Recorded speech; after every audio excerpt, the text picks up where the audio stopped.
வணக்கம்.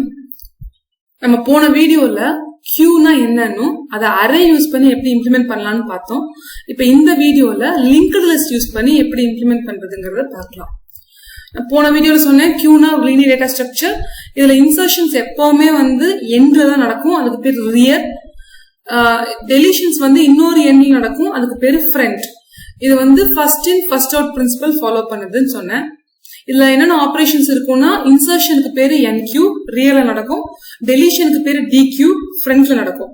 அது தவிர நம்ம கெட் ஃப்ரண்ட், கெட் ரியர் பண்ணலாம், இஸ் எம்டி பண்ணலாம், இஸ் எம்டி செக் பண்ணலாம், இஸ் ஃபுல் செக் பண்ண வேண்டிய அவசியம் இருக்காது. ஏன்னா நம்ம யூஸ் பண்றது linked list, dynamic memory allocation. Queue அரேவோ இல்ல லிங்க் லிஸ்டோ யூஸ் பண்ணலாம். நான் இப்ப லிங்க்டு லிஸ்ட் யூஸ் பண்ணி ப்ரோக்ராம் சி ஃபங்க்ஷன்ஸ் உங்களுக்கு சொல்றேன். லிங்க்டு லிஸ்ட் அப்படின்னா என்னன்னா, நான் ஏற்கனவே சொல்லியிருக்கிறேன் முந்தின வீடியோஸ்ல, சிங்கிள் லிங்க் லிஸ்ட் பார்த்துட்டு வாங்க. இல்லட்டா ஒரு நோடுலயும் ரெண்டு ஃபீல்டு இருக்கும், டேட்டா ஃபீல்டு, பாயிண்டர் ஃபீல்டு. இந்த மாதிரி நிறைய நோட்ஸ் ஒன்னோட ஒன்னு லிங்க் ஆயிருக்கும். டேட்டால நம்ம ஸ்டோர் பண்ண வேண்டிய நம்பர் வச்சிருப்போம். இந்த அட்ரஸ்ங்கிறதுல அடுத்த நோடுடைய அட்ரஸ் வச்சிருப்போம். இது சில ஒரு ஸ்ட்ரக்சரா தான் எழுதியிருப்போம். Data struct node star next. ஸ்டார்னா அட்ரஸ். இந்த நெக்ஸ்ட்ங்கிறது என்னன்னா, இதே மாதிரி ஒரு நோடோட அட்ரஸ். இப்போ ஒரு எக்ஸாம்பிள் பாத்தீங்கன்னா, இப்ப இது ஒரு நோடு. இந்த நோட்ல 17ங்கிறது டேட்டா, 750ங்கிறது அட்ரஸ். 750ங்கிறது செகண்ட் நோடுடைய அட்ரஸ். இந்த மாதிரி வரிசையா லிங்க் ஆயிருக்கும். லாஸ்ட் நோடுக்கு மட்டும் நல்லுன்னு இருக்கும். ஃபர்ஸ்ட் நோடோட அட்ரஸ் இருக்கு இல்லையா, 1000. இதை நான் ஃப்ரண்ட் அப்படின்னு சொல்லிட்டு ஒரு வேரியபிள் ஸ்டோர் பண்ணிக்கிறேன். ஃப்ரண்ட்ல அட்ரஸ் ஆஃப் ஃபர்ஸ்ட் நோட் இருக்கும், ரியர்ல அட்ரஸ் ஆஃப் லாஸ்ட் நோட் இருக்கும். இப்ப அரே இம்ப்ளிமெண்டேஷன்னா ஃப்ரண்ட்ல இண்டெக்ஸ் ஆஃப் ஃபர்ஸ்ட் டேட்டா இருக்கும், ரியர்ல இண்டெக்ஸ் ஆஃப் லாஸ்ட் டேட்டா இருக்கும். ஆனா இங்க ஃப்ரண்ட்ல அட்ரஸ் ஆஃப் ஃபர்ஸ்ட் நோட், ரியர்ல அட்ரஸ் ஆஃப் லாஸ்ட் நோட். இப்ப குளோபலா நான் இந்த ஸ்ட்ரக்சரையும் ஃப்ரண்ட் ரியரையும் நான் குளோபலா டிக்ளேர் பண்ணிக்கணும். ஸ்ட்ரக்ட் நோடு உங்களுக்கு தெரிஞ்சதுதான். ஃப்ரண்ட்லயும் ரியர்லயும் நான் இனிஷியலா நல்லுன்னு நான் சேவ் பண்ணிக்கிறேன். ஏன்னா ஸ்டார்ட் பண்ணும்போது ஒரு நோடு கூட இருக்காது, எம்டி கியூ தான் இருக்கும். அதனால ஃப்ரண்ட் அண்ட் ரியர் நல்லுன்னு வச்சுக்கிறேன். இதுக்கு சி ஃபங்க்ஷன் என்கியூக்கு பார்க்கலாம். என்கியூங்கிறது ஃபங்க்ஷன் நேம். என்ன வேல்யூ இன்சர்ட் பண்ணுமோ அது நம்பர்ல வச்சிருக்கேன். இது எதையும் ரிட்டர்ன் பண்ணாது. என்னன்னு சொல்லிட்டு ஒரு பாயிண்டர் வேரியபிள், ஸ்ட்ரக்ட் நோடுக்கு ஒரு பாயிண்டர் வேரியபிள் கிரியேட் பண்ணி அதுல மெமரி அலோகேட் பண்றேன். சைஸ் ஆஃப் த ஸ்ட்ரக்சர் வரைக்கும் மெமரி அலோகேட் பண்ணி அந்த அட்ரஸை என்ல ஸ்டோர் பண்றேன். இது memory allocation, dynamic memory allocation. Memory allocate பண்ணிட்டு அதுல என்னோட டேட்டா பார்ட், ரெண்டு பார்ட் இருக்கும் இல்லையா, டேட்டா பார்ட்ல நான் அந்த நம்பர் பாஸ் பண்ண நம்பர் சப்போஸ் 10னா அதை ஸ்டோர் பண்றேன். என்னோட நெக்ஸ்ட்ல நல்லுன்னு சேவ் பண்ணிக்கிறேன். இப்ப ரெண்டு கண்டிஷன்ஸ் வரலாம். ஒரு கண்டிஷன் எம்டி கியூவா இருக்கலாம், இல்ல வேல்யூஸோட இருக்கலாம். சப்போஸ் எம்டி கியூனா எப்படி செக் பண்ணுவோம், front equal to null, rear equal to நல். கீழே கொடுத்திருக்கேன் இல்லையா, ஃப்ரண்ட்டும் ரியரும் நல்ல பாயிண்ட் பண்ணிட்டு இருக்குது. அப்படி இருக்கும்போது நான் என்ன பண்ணணும், இப்ப நான் கிரியேட் பண்ணிருக்கிற அந்த என் தான் இருக்கிற ஒரே ஒரு நோடு, இந்த கியூல இருக்கக்கூடிய ஒரே நோடு என். அப்ப ஃப்ரண்ட் அண்ட் ரியர் ரெண்டுமே என்ன பாயிண்ட் பண்ற மாதிரி வச்சுட்டோம்னா முடிஞ்சது.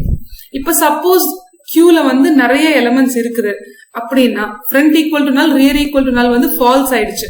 ஃபால்ஸ் ஆயிடுச்சுன்னா நான் இப்ப என்ன பண்ணணும், புதுசா இதே மாதிரி நோடு கிரியேட் பண்ணிட்டேன், என்ன டேட்டா எல்லாம் இன்சர்ட் பண்ணி வச்சுட்டேன். இப்ப இது கடைசியில தான் இன்சர்ட் ஆகணும் இல்லையா. அப்ப ரியரோட நெக்ஸ்ட்ல என்ன போடுறேன். ரியரோட நெக்ஸ்ட் இத்தனை நேரம் நல்லா இருந்துச்சு, நல்லுக்கு பதிலா இப்ப என்னோட அட்ரஸ் 1500 அட்ரஸ் நான் ரியரோட நெக்ஸ்ட்ல போட்டுடுறேன். இப்ப என்னோட என், நான் புதுசா வச்சிருக்கிற நோடு தான் என்னோட ரியரா இருக்கணும். இதுதான் என்கியூ, இல்லைன்னா insertion at the end. Insertion at the end, அதுதான் என்கியூ. இப்ப டிகியூ பார்த்தோம்னா first element deletion at the beginning, first element delete ஆகணும். இதுக்கு நான் ஃபர்ஸ்ட் என்ன பண்றேன்னா, ஒரு டெம்பரவரி வேரியபிள் டி வச்சுக்கிறேன். ஏன்னா அப்பதான் நான் மெமரி ரிலீஸ் பண்ண முடியும். அதுக்காக ஃபர்ஸ்ட் கியூ எம்டியா இருக்கான்னு செக் பண்றேன். கியூ எம்டியா இருந்துச்சுன்னா டெலிட் பண்ண முடியாது இல்லையா, அண்டர் ஃப்ளோன்னு சொல்லிடுவேன். இல்லைன்னா நான் என்ன பண்றேன், டீன்னு ஒரு டெம்பரவரி வேரியபிள் ஃப்ரண்ட்ல வச்சுட்டு front equal to front's next, front ஃப்ரண்டோட நெக்ஸ்ட் பாயிண்ட் பண்ற மாதிரி வச்சிடுறேன். இப்ப இந்த கண்டிஷனை விட்டுருங்க. இப்போதைக்கு கடைசிக்கு வாங்க, ஃப்ரீ ஆஃப் டி. டீயை நான் மெமரிய ரிலீஸ் பண்ணிடுறேன். சோ இப்ப என்ன பண்றேன், ஃபர்ஸ்ட் டீன்னு ஒரு டெம்பரவரி வேரியபிள் ஃப்ரண்ட்டுக்கு பாயிண்ட் பண்ண சொல்லிட்டு front equal to front next சொல்லிட்டு ஃப்ரீ ஆஃப் டி பண்ணிடுறேன். இப்ப இந்த இஃப் கண்டிஷனுக்கு நான் வரேன். இந்த கண்டிஷன் எப்ப சூட் ஆகும்னா, ஒரே ஒரு நோடு தான் இருக்குது. இந்த கியூல ஒரே ஒரு நோடு இருக்கும் போது இந்த கண்டிஷன் வரும். இப்ப செக் பண்ணுங்க, front equal null rear equal null false. அப்ப இங்க வந்துடுறோம் டி ஈக்குவல் டு ஃப்ரண்ட். அப்ப இந்த ஃப்ரண்ட் ரியர் பாயிண்ட் பண்ணிட்டு அதே இடத்த டி பாயிண்ட் பண்ணுது. Front equal to front's next. இப்ப ஃப்ரண்டோட நெக்ஸ்ட்ல என்ன இருக்கு? நல். அப்ப ஃப்ரண்ட் வந்து நல் ஆயிடும். ஃப்ரண்ட் ஈக்குவல் டு ஃப்ரண்ட் நெக்ஸ்ட்னு சொல்லும் போது ஃப்ரண்ட் வந்து நல் ஆயிடும். இப்ப ஃப்ரண்ட் நல் ஆயிடுச்சுன்னா என்ன அர்த்தம்? ஒரே ஒரு நோடு இருந்துச்சு, அந்த நோட டெலிட் பண்ணிட்டோம். டெலிட் பண்ணிட்டோம்னா ரியரும் நல் ஆயிடணும். அதுதான் இந்த கண்டிஷன். ஃப்ரண்ட் ஈக்குவல் டு நல்னா ரியர் ஈக்குவல் டு நல். அப்ப ஒரே ஒரு நோடு இருந்துச்சு, அந்த ஒரு நோடும் நான் டெலிட் பண்ணிட்டேன். இப்ப ஃப்ரண்ட் ரியர் ரெண்டுமே நல்ல பாயிண்ட் பண்ண ஆரம்பிச்சிடும். இப்ப கடைசியா ஃப்ரீ டி அந்த எலமெண்ட் மெமரியை ரிலீஸ் பண்ணிடலாம். Display operation. சோ இதுவும் இனிஷியலா எம்டிக்யூ செக் பண்ணிக்கிறோம். இல்லாட்டா டி வந்து ஃப்ரண்ட்ல ஆரம்பிக்கிறேன். இனிஷியலா டீன்னு ஒரு வேரியபிள் ஃப்ரண்ட்ல பாயிண்ட் பண்றேன். அப்புறம் டி வந்து நல்லா இருக்கான்னு செக் பண்றேன். நல்ல இல்லைன்னா 17 அந்த டீயோட டேட்டாவை பிரிண்ட் பண்றேன். T equal T's next. இப்ப டி வந்து நல்லான்னு செக் பண்றேன். இல்ல 750 இருக்கு. அப்ப டீயோட டேட்டா 23 பிரிண்ட் பண்றேன். அப்புறம் T equal to T's next. இப்ப டி வந்து 900 வந்திருக்கும். அப்ப டீயோட டேட்டா வந்து 55 அதை பிரிண்ட் பண்ணிட்டு T equal to T's next. T நல்லாயிடும். நல்லாயிடுச்சுன்னா அந்த கியூ விட்டு வெளில வந்துடும். இதுதான் வந்து டிஸ்பிளே ஆபரேஷன். அது தவிர கெட் ஃப்ரண்ட் கெட் ரியர் இருக்குது. பீக்னா வந்து கெட் ஃப்ரண்ட். கெட் ஃப்ரண்ட்னா வந்து ரிட்டர்ன் த ஃப்ரண்ட் டேட்டா, அவ்வளவுதான். இதே வந்து நான் ரியர் எழுதல, கெட் ரியர் அப்படின்னா ரிட்டர்ன் த ரியர்ஸ் டேட்டா, அவ்வளவுதான். Is empty. இஸ் ஃபுல்ங்கிறது வராது இதுல. இஸ் எம்டி வந்து ஃப்ரண்ட் நல்லா இருக்கான்னு செக் பண்ணிடுறோம். அதுதான் இஸ் எம்டி.